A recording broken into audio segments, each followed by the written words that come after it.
Studio Patna.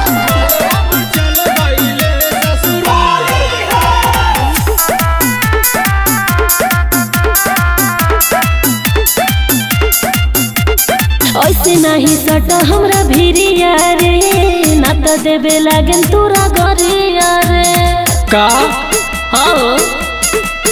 अरे ऐसे नहीं सटा हमरा भिरिया रे, ना तो देवे लागन तोरा गरिया रे। का बा तोरा मन हमके बताई देता ना। ए सुन, आसो होलिया में काम तू ही चलाई हा।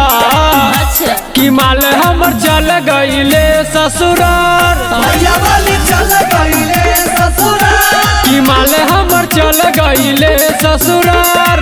माल हमर चल गईले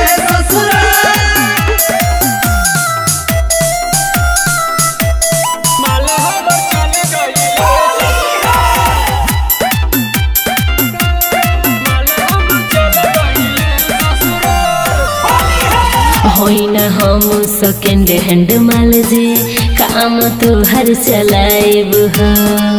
असो फागुन में ध्यान है तू दे दा, कबो न तोहरा भुलाइब हो। अच्छा ई बात बा। अरे होई न हम सेकेंड हैंड माल जे काम तोहर चलाइब हो। असो फागुन में ध्यान है तू दे दा, कबो न तोहरा भुलाइब हो। तोहर बारे में हमरा पता बाटे ना।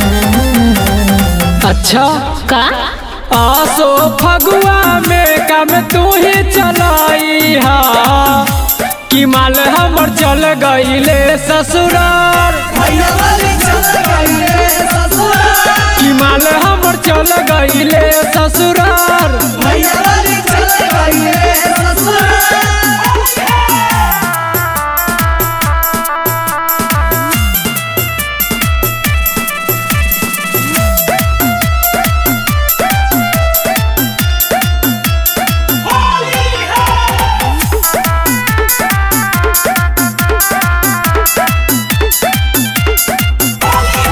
हवे नहीं प्रसाद सुन लीजिए, सब ही हम बांट दे।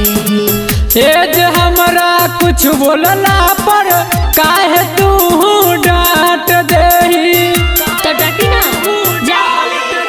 अरे हवे नहीं प्रसाद सुन लीजिए, सब ही हम बांट दे। एज हमरा कुछ बोलला पर काहे तू डांट देही। मन मोहब्बत तोरा बात में नया आसो होलिया में काम तू ही चलाई हा। कि माल हमर चल गईले ससुरार,